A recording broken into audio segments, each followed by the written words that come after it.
بسم اللہ الرحمن الرحیم۔ عورت کی ناپاکی کے وہ 7 دن جس میں حرام کیا ہے اور حلال کیا ہے۔ تو ہر مہینے ایک وقت آتا ہے جب عورت کے جسم سے خون بہتا ہے، مگر اس کی روح اللہ کی طرف اور بھی تیزی سے دوڑتی ہے۔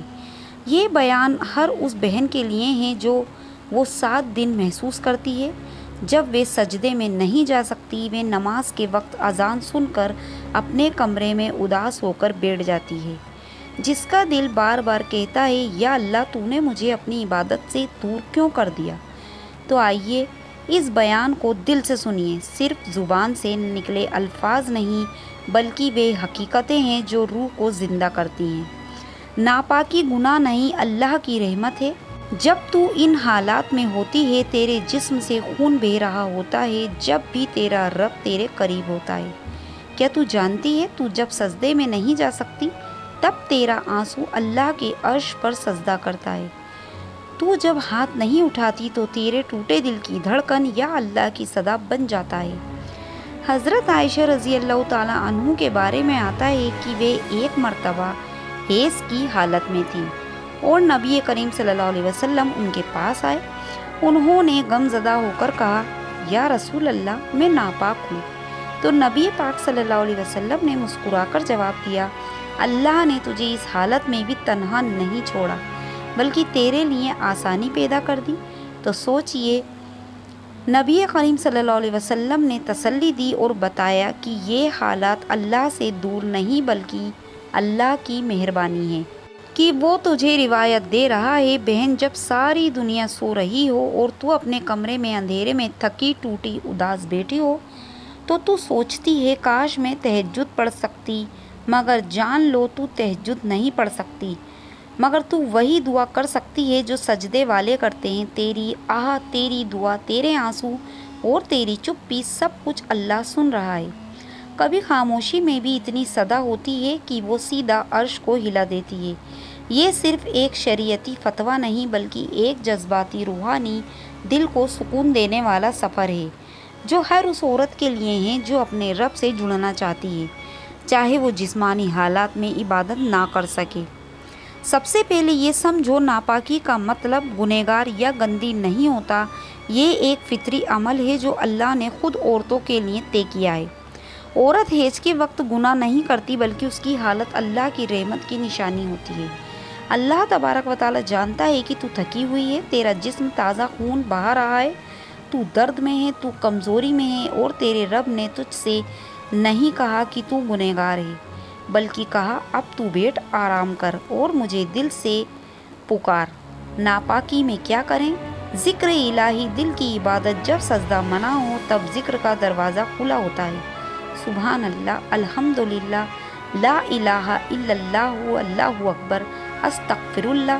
ہر سانس میں اللہ کو یاد کرنا ہر روح کی عبادت ہے اور اس کا ثواب کبھی بند نہیں ہوتا۔ جب تمہاری زبان اللہ کہے اور دل سنے تو سمجھ لو تم عبادت کی سب سے اونچی منزل پر ہو۔ نمبر 2، درود شریف، رحمتوں کا سلسلہ۔ درود شریف ہر حال میں جائز ہے۔ اللہم صلی علی محمد وعلی آل محمد کما صلیت علی ابراہیم وعلی آل ابراہیم انک حمید مجید۔ نبی کریم صلی اللہ علیہ وسلم نے فرمایا، جو مجھ پر ایک بار درود بھیجتا ہے اللہ اس پر 10 رحمتیں نازل کرتا ہے۔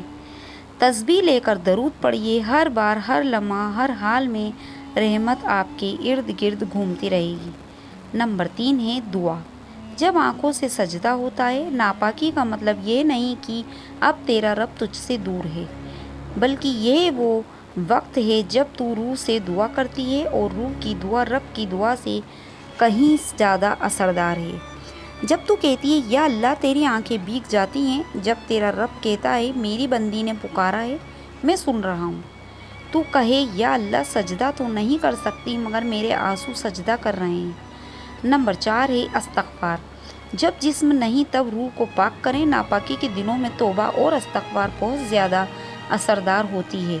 استغفر اللہ ربی کلی ذنب وتتب علی۔ اللہ فرماتا ہے، اے میرے بندو، تم زمین بھر گناہ کر لو، اگر سچے دل سے توبہ کرو گے تو میں سارے گناہ معاف کر دوں گا۔ نمبر 5 ہے علم حاصل کرنا، یہ بھی عبادت ہے۔ ناپاکی کے دنوں کو روحانی تعلیم کے استعمال کریں، حدیثیں پڑھیے، سیرت نبوی صلی اللہ علیہ وسلم جانیے، آن لائن اسلامی بیانات سنیے، دینی کتابوں سے دل کی گہرائیاں بڑھائیے۔ اللہ اس شخص سے محبت کرتا ہے جو علم کی راہ پر ہوتا ہے۔ نمبر 6 ہے قرآن کو سننا، آپ قرآن مصحف کو نہیں چھو سکتے لیکن آپ اسے سن سکتے ہیں۔ موبائل ایپس یا آڈیو پلیئر سے سورہ فاتحہ، سورہ رحمان یا سورہ یاسین سنیے۔ اللہ کے کلام کی آواز روح کو سیدھا عرش سے جوڑ دیتی ہے۔ ناپاکی میں کیا نہیں کریں، آداب کے ساتھ سمجھیے۔ نماز ناپاکی میں منع ہے اور ان کی قضا بھی نہیں پڑھنی، یہ رحمت ہے، سزا نہیں۔ روزہ رکھنا حرام ہے مگر بعد میں قضا رکھنا فرض ہے۔ نمبر 3 مصحف کو ہاتھ سے چھونا، مصحف پرنٹڈ قرآن کو بنا پردے یا کپڑے کے نہیں چھو سکتی۔ نمبر 4 ہے مسجد میں داخل نہیں ہو سکتی مگر آپ آن لائن عبادت اور تلاوت کو سن سکتی ہیں۔ شوہر سے جسمانی تعلق نہیں مگر پیار بھری باتیں، ساتھ بیٹھنا، کھانا، سب کچھ جائز ہے۔ ایک عورت کی دعا اپنے رب سے، یا اللہ جب میرا جسم سجدے سے روکے تب میرا دل تجھ سے ملنے کو تڑپے، جب میری آنکھیں روئیں تب تو میرے چپ کو سن، اور جب میں کچھ نہ کروں تب بھی مجھے اور قریب کر لے، آمین یا رب العالمین۔ ناپاکی روح کو سجدے میں لے جانے والا وقت، جب جسم سجدے سے رکے تب دل سجدہ کرنے لگتا ہے اور لب خاموش ہو تب آنکھیں دعا کرتی ہیں، اور جب روح ٹوٹے تب اللہ اپنے سب سے قریب کر لیتا ہے۔ تو پیارے دوستوں اور میری پیاری بہنوں، یہ وہ باتیں ہیں جو ناپاکی میں کرنی چاہیے اور جو نہیں کرنی چاہیے وہ بھی میں نے آپ کو اس میں بتائی ہیں۔ میں امید کرتی ہوں کہ آپ کو یہ ساری باتیں اچھے سے سمجھ میں آ گئی ہوں گی۔ اگر آپ کو میری ویڈیو پسند آئی ہو تو اسے آگے اپنی ماں اور بہنوں میں ضرور شیئر کریں، تاکہ ہر انسان اور ہر عورت کے دماغ میں جو غلط فہمیاں ہیں وہ دور ہو جائیں، اور انشاءاللہ تعالی ملیں گے اگلی ویڈیو میں۔ تب تک کے لیے اللہ حافظ۔